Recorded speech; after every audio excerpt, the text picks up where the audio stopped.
Welcome to Team Futurism. Today I'm joined by Thomas Sheedy, who is the founder and president of Atheists for Liberty. Thomas, thanks for coming on the show. Peter, glad to be here as always. Nice chatting with you again. Yeah, so we last spoke, I just checked today. It's been 2 years since I last had you on this podcast. And the topic for that previous discussion was the future of the atheist movement. So now that we are here in the future, 2 years later, I think it's time to check back in and see where we're at with the atheism movement. So yeah, maybe before we jump into like that specific question, give a quick overview of Atheists for Liberty and what you're up to day to day in your neck of the woods of this movement. So I run Atheists for Liberty, 501c3 nationwide non-for-profit organization that cares about normalizing atheism, pushing back against religious apologism, caring about and advancing individual liberty. And we aim to do that as a cultural organization. We want to move the acceptance of the Overton window on atheism into a better, more rational direction that reflects the growing majority of what will become the majority of this country. And we've been doing that over the last few years in radical, but also new ways by speaking to a new generation and using technology to our advantage. Free speech, free thinking, freedom for all. So how has that been going in general? I mean, I think in a lot of people's minds, to set up the question a little bit, there was the new atheists, right? So this was Sam Harris, Yeah. Richard Dawkins, Christopher Hitchens. There was this like crew of people that came along and they defined the modern atheism movement. And then that kind of like in the last couple of years has maybe gone through some like kind of rocky times. This is a little bit where we left off with our previous conversation. What has happened like post the new atheism movement? Is that movement still alive? Is this still the same movement just continuing forward? Or are we in like a new atheism movement? I would say more the second option of what you said there. I think new atheist might be a way to describe it.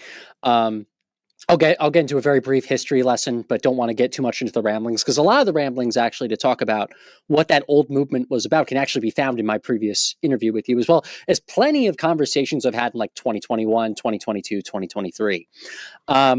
That movement of online atheism blowing up on the internet and atheism becoming a cultural phenomenon in the West from around 2005 to, I would say, 2016 was part of it was part of the new atheist movement, but it was something that my friend Dr. Peter Boghossian, who's also on AFL's advisory board, calls Culture War 1.0. So debates about science versus creationism in public schools, us talking about religion's role in public policy. This is right after as well the 9/11 terrorist attacks, and also a reaction to the old religious right sprouting up in government. It made atheism and being an atheist YouTuber, content creator, activist, policy advocate, philosopher, anything in those territories of the culture look not only legitimate, but really cool. It was cool to be an atheist fighting back against bad, crummy, crappy, religious fairy tale type ideas. And a lot of people blew up. Their careers became prominent as a result of that. But with that movement growing in prominence and with us achieving so many victories came a kind of social justice split. Critical social justice activists infiltrated the atheist movement, said the atheist movement wasn't progressive or forward thinking or accepting enough, which led to multi-million-dollar think tanks and organizations split, certain initiatives and conferences kind of being destroyed or like lessening in their attendance or the monetary value that they were receiving. Splits on YouTube, lots of culture war drama online. And by around 2016, 2017, that movement sort of turned into a shell or a ghost of its former self, with some of these old atheist groups still existing on paper, but not having the same oomph, the same energy, the same accomplishments, the same cultural significance that they used to have. So that critical social justice split happened. The might of and unity of that atheist movement kind of died. And what ended up happening is a new culture war kind of started. Peter Boghossian calls this Culture War 2.0. I would argue we're not in this culture war anymore, but it lasted from around the latter 2010s, maybe you could say 2017, 18, 19, all the way into, I would argue, 2023 or 2024. And that culture war was mainly concerned around wokeism or anti-wokeism, people that were against this critical social justice theory, destroying the West and destroying our institutions in the US and around the world, and destroying everything, every kind of hobby group you can imagine, from knitting to Magic the Gathering to Nerf guns to anything you can imagine. This ideology seeped through so many different groups and institutions in a professional way, but also in a very casually nerdy kind of way. And you had non-woke or anti-woke atheists kind of team up and work alongside even libertarian Christians, conservative Christians, socially or classically liberal free speech advocates in a heterodox and intellectual way to kind of safeguard the very Enlightenment framework that allows you to speak about any idea that's possible. So there was kind of this alliance that kind of existed. And then on the other end, on the critical social justice side, you had certain woke atheists, you could say, or CSJ atheists, team up with woke progressives, religious progressives, and other people like that. And the debate was mainly concerned around freedom of speech and the freedom to criticize the sensitivity of certain things in debates and discussions and ideas without your career being destroyed.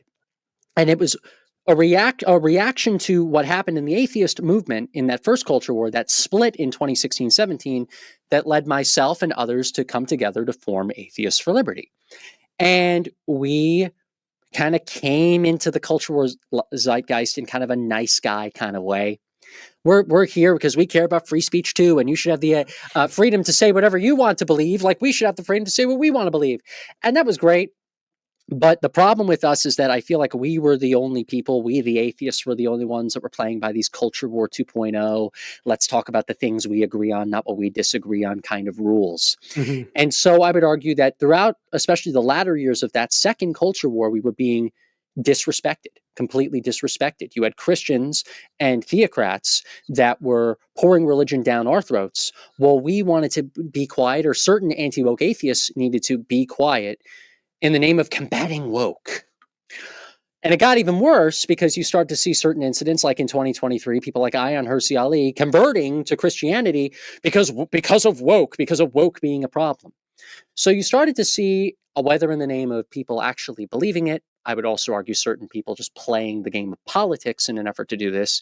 Me in 2023, and me being on your show, Peter, speaking out against this kind of grift that we were noticing, and how this anti-woke culture was going to kind of die and split because of that issue, because of this kind of disrespect. And I would argue another rift in that second culture war happened, with now anti-woke liberals and anti-woke conservatives being split, even within conservatism, milquetoast conservative movement people now being split from dissident right people, although I never really liked those dissident right people to begin with, and they always kind of hated us to begin with. And not to mention their views, a lot of their views are just abhorrent. I'm talking about theocracy, I'm talking about a lot of other disgusting views. So it was inevitable that that second culture war would kind of rift off. But when I was on your show, we were still kind of in that. And what's happening now, though, is I think people, especially a lot of young people, are pushing for a sense of politics and a sense of cultural dialogue and conversation where you feel like you're not being marketed to. You feel like you're not being like brought into this astroturfed conversation where we're going to only pretend what we want to say for the sake of what our donors may want, or what our media supporters are telling us to say, or what our agents are telling us to say. I tweeted about this recently, how some people have changed their values because of their agents. I have an agent too. Maybe I change my strategy or my approach or my talking points. I don't change my values due to my agent. And so we're in now a third culture war where you're seeing people side with either a very radical form of religion, so radical Christianity that wants to take away the 19th Amendment, radical Christianity that wants to criminalize homosexuality, radical Christianity in the US that's saying dinosaurs never even existed in the first place. Forget the gay marriage debate. Forget any of that other stuff that the old religious right fought for. You're seeing these intellectual, soft, really atheists that are like trying to have this Christian shell. I would argue provide a pipeline for that, which are pissing off, quite frankly, a lot of Christians. You're seeing that crazy form of Christianity on one end and crazy form of religion on one end versus what I would argue now very similarly to what happened after the old religious right propped up, an atheist reaction on the other end to this. So you look at Alex O'Connor, aka Cosmic Skeptics YouTube channel. Several months ago, he just hit 1 million subscribers. He's been making content since, I think, 2014. So he hit 1 million subscribers, and now just a few months later, he's at 1.5 million subscribers. So he's already halfway to that double that mark that he's had to spend 9 years, basically 9 years getting to. I believe it's 9 years, because people are so interested in atheist content again. All that atheist stuff from the 2000s now coming back, but being packaged in a new way, particularly, I think, because people, they want a sense of community, they want a sense of belonging, but they also want the truth. They want the truth to prevail. And so people are pissed off at being lied to. The Christians are pissed off at being lied to by a corporate marketed conservative movement that tried to make Christianity only palatable in a certain form, which is, I think, led to more radical forms of Christianity being accepted. Whereas now you're seeing Atheists for Liberty, you're seeing me, but you're seeing Alex, you're seeing so many of these other atheist content creators, atheists that really showed Jordan Peterson a few months ago on Jubilee, how debating really goes against actual heterodox people, the door, essentially. You're seeing an atheist reaction to that, which I think is phenomenal. So this is Thomas Sheedy taking his gloves off now. I think we are done with that old culture war. We can still be nice to our friends, but we need to stop nerfing our values in an effort to appease certain people. Yeah, I noticed that you recently had Destiny on a live stream with Atheists for Liberty, and he, in my mind, I get a lot of entertainment out of him. I know that he rubs people the wrong way in a lot of different respects, but to me, he's very entertaining. And one thing about him that's entertaining is that he does just always perpetually have his gloves off, which is great for online content. Right. But do you think that that's sort of an approach? Do you think that it actually brings people in, or are you ever worried about ostracizing people by having a gloves off approach? I think it's needed, and I think it's necessary, and I think it's just due to simple psychology and simple marketing. The way that the old atheist movement got their efforts to be so successful is you had more controversial atheist outlets and organizations at the time state very outlandish but true things about religion. The atheist billboard campaigns that happened around 13, 14 years ago, getting atheists to then be recognized on the news to talk about certain subjects and to pull the Overton window in the atheist normalcy direction. That then also caused certain people to not like the fiery atheists, but to then find certain other kinds of atheists to be more palatable. So that kind of marketing and that kind of strategy actually helped out all these other kinds of atheists. It's a debate that's always going to be prevalent in atheist circles till the end of time. 100%. But I studied this phenomenon for 12 years. And you need to think about this, everybody. In many cases, every time this kind of nicey nice gloves on approach has happened, we've been nothing but disrespected. We've been nothing but belittled. People won't talk about what we're trying to talk about. We end up getting sidetracked and having to talk about the things that other more passionate people talk about. Meanwhile, now, all of a sudden, when we have somebody like Destiny on, and you don't have to agree with Destiny's politics, by the way, we're going to have people that even disagree with Destiny's politics and platform them in other future events. We're going to be doing another event soon in the coming months. But just anybody in this new kind of debate kind of style way, all of a sudden, people are Googling Atheists for Liberty more. All of a sudden, people are becoming members of Atheists for Liberty more. All of a sudden, people are joining our Discord more. All of a sudden, people are starting to get involved more. Instead of seeing that we exist, seeing that we have values, but being so nice in the anti-woke war of ideas that they could just join a different organization that also wants to protect free speech, that also wants to combat the woke, right? And that's the problem that we had. All of a sudden, when we stopped caring about that, all of a sudden, when we started to be more honest about that, all of a sudden, when we actually tried to attack Christianity more, and rightly so, just like we attack Islam, just like we go after any kinds of bad dogmas or ideologies that we still proudly do at AFL, all of a sudden now we are having way more success. All of a sudden, Thomas Sheedy gets to go on more of these shows and not just talk about the values of AFL, like as if AFL premiered yesterday and not a few years ago, but where we're moving the needle to where we're doing the very atheist activism that not only other atheist groups aren't doing, but other heterodox and pro-enlightenment values groups aren't doing, because we're saying the things that need to be said. And then you could join our Discord server, where you realize that there's different types of people in our organization that have different personalities and ways to go about things. So it's a win-win scenario for everybody. Yeah, I want to highlight this a little bit because kind of like at this point, at least speaking personally, why I'm interested in atheism as a movement at this moment in time isn't necessarily because like I want an atheism movement to make more atheists, right? I think that like Mhm. culture is doing kind of like a sort of fine job of doing that anyway. I mean, like good luck finding someone younger than a millennial who's like hardcore Christian. Like good luck. And if they are, they're Yeah. probably just like doing Who some isn't clout like on part that of or that vocal minority? Like yeah, a norm, like just 100%. a Yeah. random everyday person, they're likely going to be secular. Or if Yeah. they are Christian, they're gonna be like a California style Christian, where it's kinda like, "Yeah, I went to Yeah. church 3 years ago, and, I might have a Bible, it might be in the closet." So, yeah, I'm not actually that interested in that necessarily, because I think culture is doing a lot of that work. I am interested in all of the harms that religion continues to cause to society, and Mhm. whether this is like a woke religion or, like a just straight up Christianity or Islam religion, like there's like, so many actual harms that are caused in like to our society as a whole by these institutions. And so Yeah. like just for fun, right before I had you on the show today, I asked ChatGPT what are some of the harms that religion is causing in modern day America. And let me just like read off a couple of these, and like ChatGPT gave me like details for all of these, but we see this stuff in the news. I just wanted to see a robot regurgitate it for me. But uh political influence over secular law, a lot of examples of that, church state separation erosion, tax avoidance, and financial secrecy.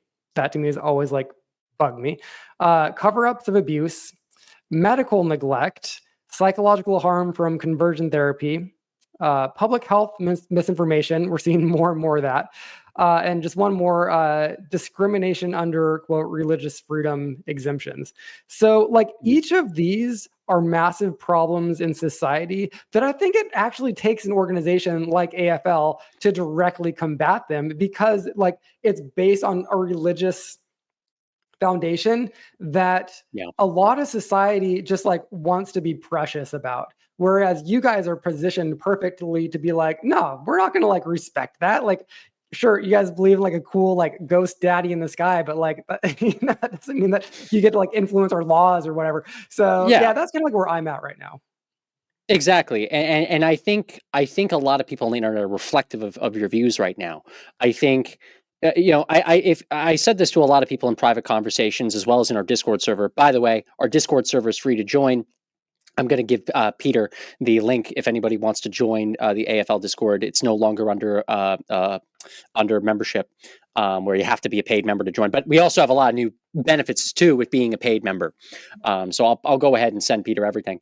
I'll send you everything, Peter. But um, if you're a mainly young man on the internet in a Western country, or particularly in the U.S., I kind of said this a little earlier, but I'll go ahead and ramble on it again more specifically. If you're a young man and you're either college educated or not college educated, and you feel kind of hopeless in the world, you feel like you don't have a sense of purpose or belonging, and you're being marketed to, there's people that are grifting online that are just trying to have every kind of catchy YouTube thumbnail available for you to click and to spend more of your dopamine on a daily basis, because everything is just getting so competitive at this point. And with religion now being at the forefront of this, because of radical theocrats, but also with atheism still just becoming a more reality every single day, the Bible is going to get in your hand one way or another. And you're going to open that Bible as a young man. Young women too, but I'm just seeing this as a phenomenon mostly around young men, but this also young people in general. But you're going to open that Bible and you're going to read it.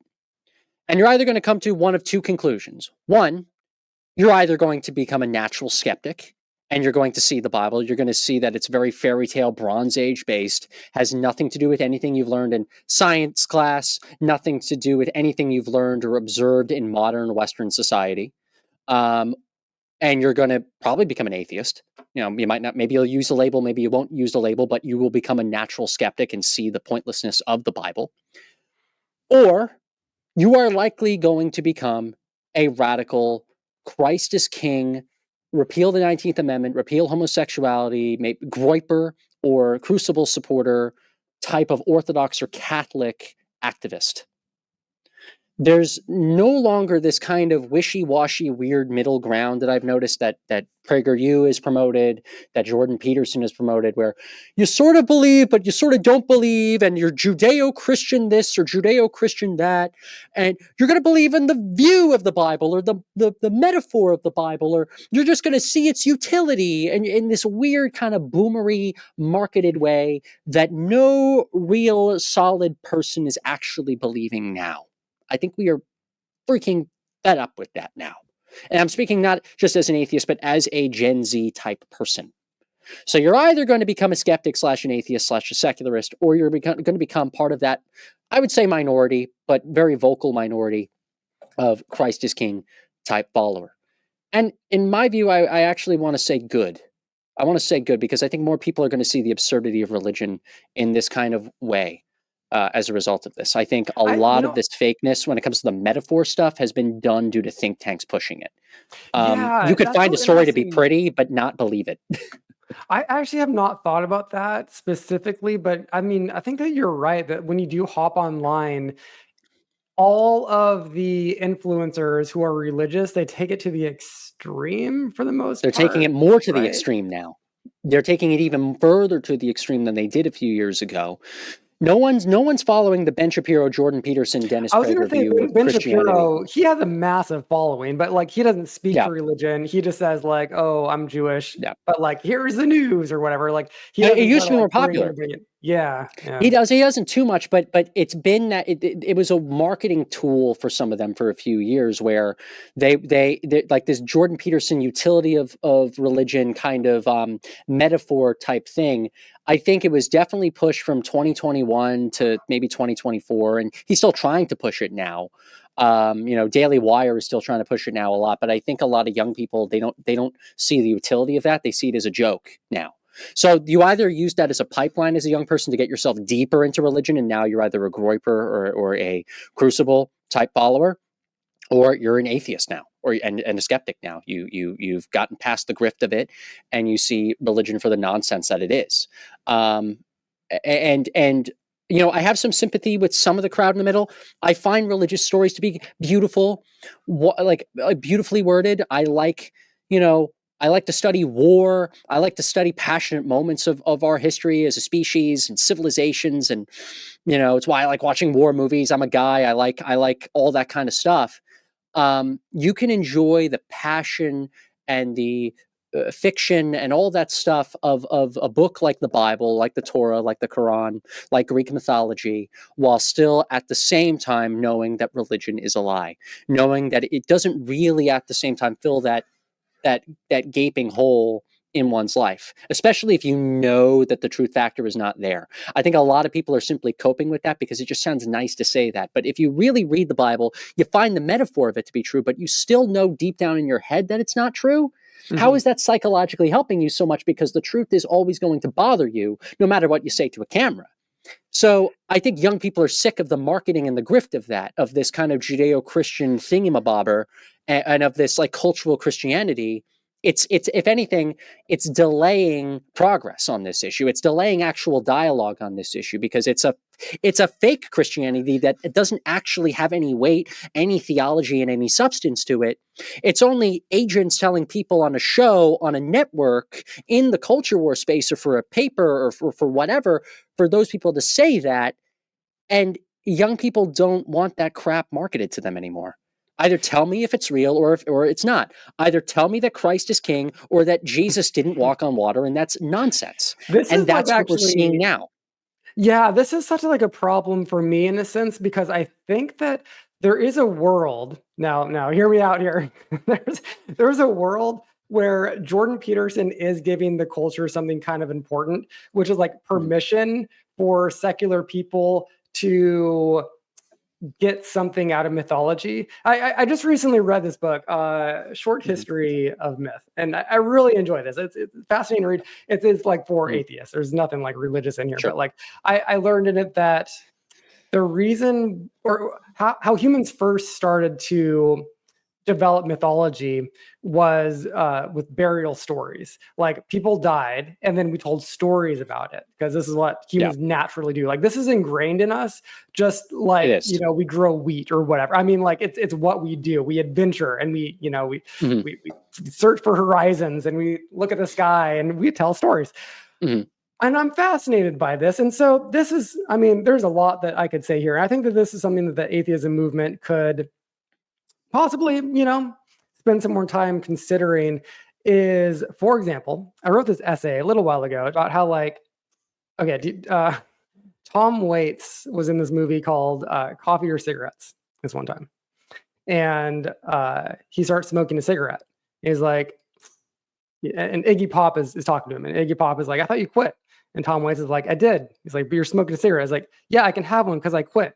It's like, but that doesn't make sense. But it does make sense because he's just having one. He quit smoking. He quit the habit of it. And there's this parallel where if you quit religion, I feel it's a little bit with myself. Like if I quit religion, that I just did, I can't take any of it seriously anymore at all, fundamentally. But like, since I quit, I can like read the Bible and I can enjoy it and I can get some poetry out of it. And I get some I can enjoy some of those metaphors. Just like any other piece of fiction or literature. 100%. And there's a reason why a lot of these stories are echoed in Bob Dylan songs or like Leonard Cohen songs or referenced in Marvel movies. You know what I mean? Like it's, as Jordan Peterson would say, they're powerful. There's so much symbolism in there that it is valuable. So it's very rich. Let me throw that at you. Yeah. What do you think about that? I think that if that is exactly word to word what Jordan Peterson has been saying, I would totally agree. Totally agree. And I think maybe a few years ago in 2018, 19, 20, I think that maybe Jordan Peterson, was saying a little bit of that. If I actually liked Jordan Peterson because I found him to be a way for atheists and secular-minded people to actually be normalized more in anti-woke circles during that second culture where I saw the utility in Jordan Peterson. He was interviewed by people like Steven Pinker and others, recognized today by people such as Lawrence Krauss and other prominent new atheist types. The problem, though, is that Jordan Peterson is not saying exactly what you said just there. When I highly recommend that everybody goes ahead and watches the Jubilee episode with Jordan Peterson debating 25 atheists. Oh my God, it's so painful. So let's get into this. The way that Jubilee episode was originally going to be marketed was one Christian versus 25 atheists. Okay, that's the way that the Jubilee was originally worded, that YouTube video. Jordan Peterson then had a problem with thinking that he's that one Christian, and so they renamed it, I believe, to Jordan Peterson Debates 25 Atheists, or Jordan Peterson versus 25 Atheists. Why? Especially if he is kind of simping more and more into that Christian territory, especially when he's getting platformed by Daily Wire to do series on the Bible in this Christian apologetics type way, in this area where when he's on Christian shows or conservative shows that lean towards apologetics on Christianity, it very much looks like Jordan Peterson is essentially a Christian. But then when the Jubilee atheists or somebody like Alex O'Connor from a year prior to that, or anybody in general, even passionate Christians that are more in that other Christian camp and not this weird middle wishy-washy theological camp, genuinely asked him, do you believe in God, yes or no? Do you actually believe that Jesus Christ died and rose from the dead for your sins? He didn't state that answer that you were kind of saying, well, I just believe in the utility of religion and that the stories are good. He dances around in every single discussion that answer on that, because he doesn't want to tell you what he actually thinks, which I think is dishonest and pathetic.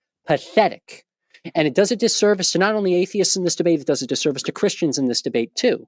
So he's not providing any actual material there. Additionally, when this debate came out, a good friend of mine, who's also good friends with Jordan, ended up telling me, leave Jordan alone, Thomas. Give him a break. Don't make a post about this. Jordan Peterson is really a deist who is really struggling mentally to figure this out himself and doesn't really know yet, and blah, blah. Do you know what would have been amazing? Do you know what would have been amazing? In fact, do you know what would have caused him to get way less heat from people? And he got a lot of heat from people after that Jubilee debate. Probably wasn't great for his mental health. If he just told the truth and said that if he's a deist. I personally think he's probably an atheist who can't wrap his scientific Dawkins-esque mind to really conclude that there is a God. But he won't say that. He's also has his Daily Wire contract. He's also so in deep with the conservative movement that has unfortunately grifted more towards religion and away from the anti-woke secularism side of things because of just optics and the radical Christians doing that from the inside, which makes him dishonest in this case.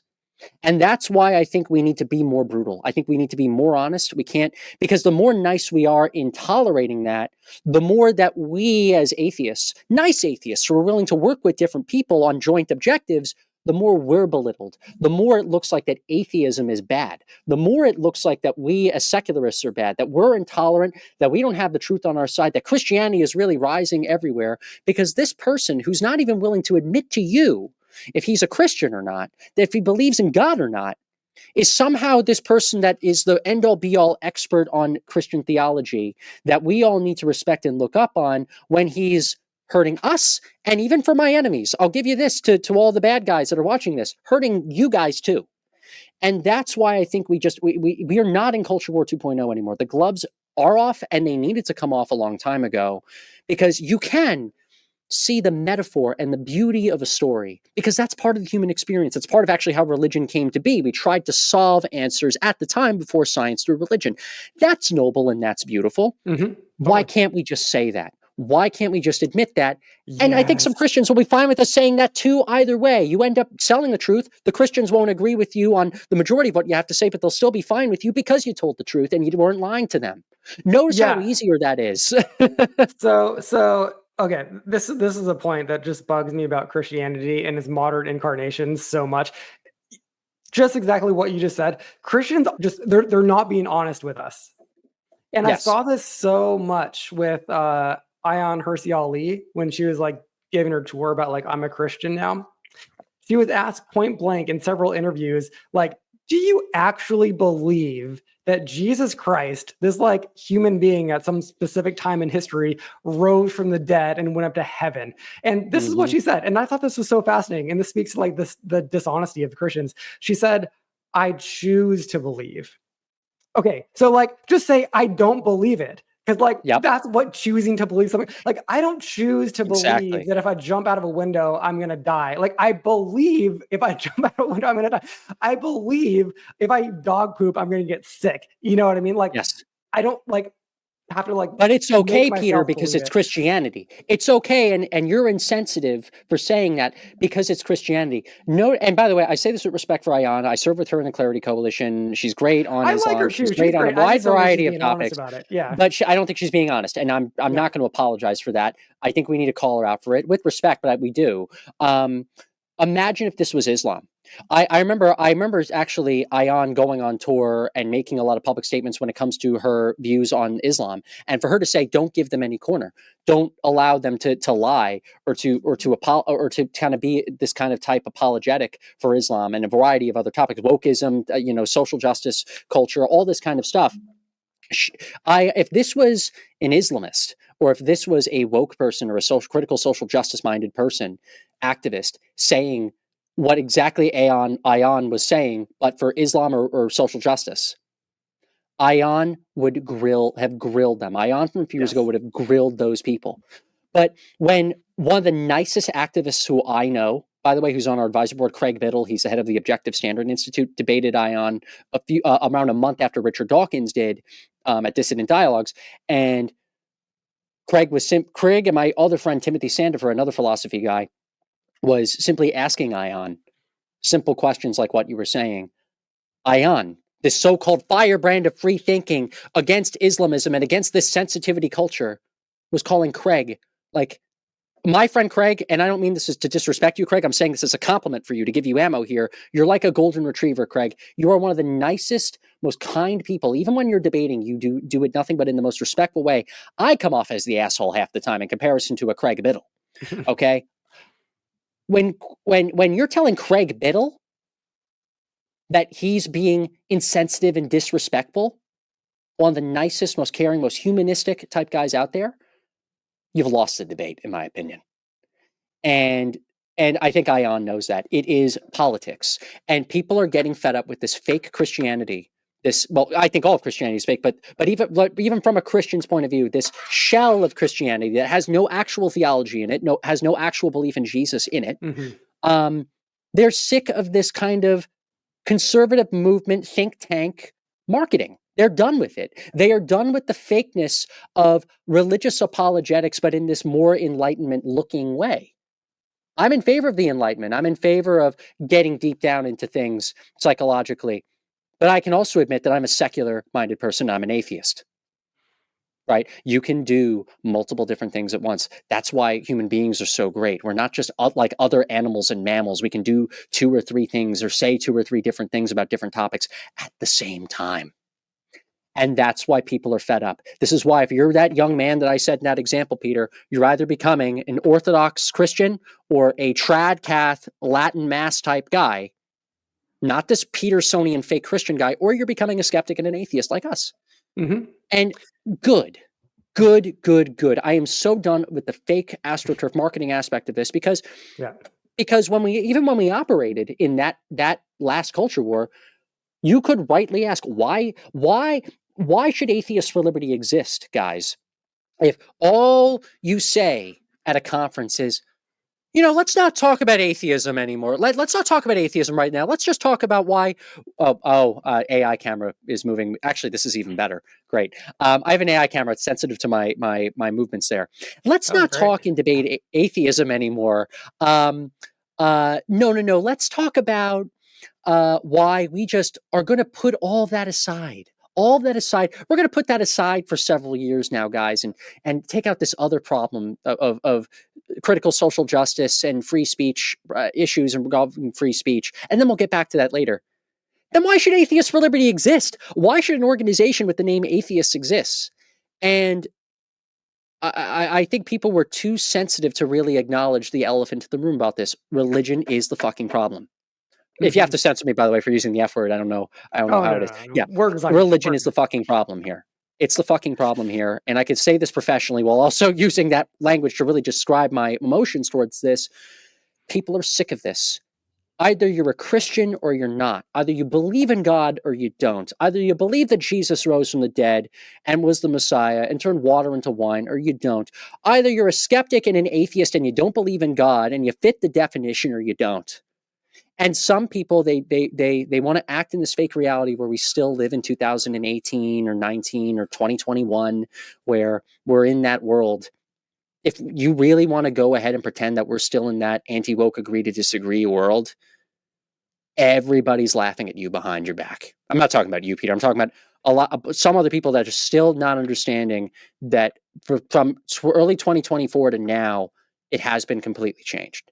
It's completely changed. People want to talk about theology again and the meaning of existence now, not Trigglypuff being so offended with a conservative or a non-woke person on stage or Bill Maher on stage. Mm-hmm. We're done that. We've done that for 10 years, guys. Now you have people that want to destroy civilization because we're in favor of things like gay rights and women's rights and the Enlightenment. We're having to have that conversation in 2025 now. The goalpost has moved, people.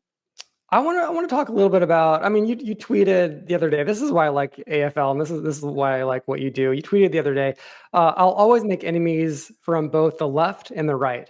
Why? Because I call out religion for the problem that it is. That's what you should be doing. Yep. Like this is great. But like, I kind of want to ask about the psychology of this, because you and I'm sure we differ a little bit politically. I think that you're more on the right than I am. I'm also like in California, and that's maybe influenced by politics. It's a thing. Maybe I'm slightly more on the right than you, but I moved a little bit. I would say I'm probably more independent minded than I've ever been in my life right now. Cool. Let's just say. Yeah, I kind of me too. I think, but I've also had a baby recently, so that makes me more conservative, which is interesting. It's funny how these things just are true. But yeah, maybe we swap places. Who knows? Yeah, but I'm curious about that psychology of someone like you or me. How it's kind of like, I know for a fact you're going to be equally annoyed with like the woke left and the woke right. Like anything that's just like illiberal and has like is just dripping with ideology, I know you're gonna have like an ick factor to it. And me too. There's nothing about the woke left that's appealing. There's nothing about the woke right that's appealing. I'm not even tempted by what those guys are selling on both sides of that. And I feel like whatever that is, that instinct, I wish I could spread it to more people, but like, is it just a psychological thing that I just like have this? I mean, I have like really close friends that I'm like, oh, you're gonna fall for the next wokeism thing, aren't you? Like, you're just gonna fall, whether it's on the right or you're just gonna fall for it. Like, and there's like a psychological profile. What do you think is going on with that? I think a lot of it is based on marketing and dopamine.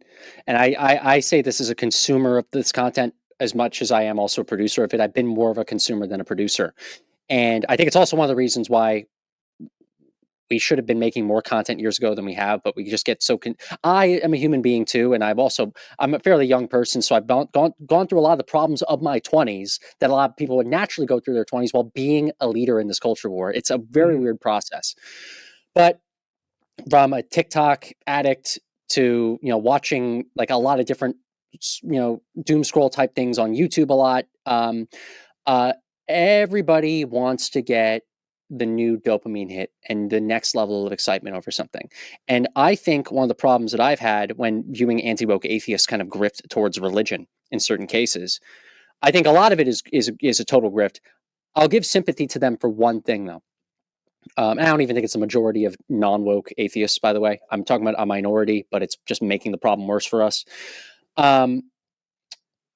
When you do the same thing and talk about the same subject, I've been an atheist activist for 12 years, since the spring of 2013. So I've been doing this for a very, very, very long time. And I've been kind of in politics in general since the fall of 2012. So when you have the same values, the same principles, you still try to yell them out off the rooftops. You mostly stick to the same talking points too, if they're effective as well. You trust the right sources. You see the patheticness and the fake marketing of the wrong sources.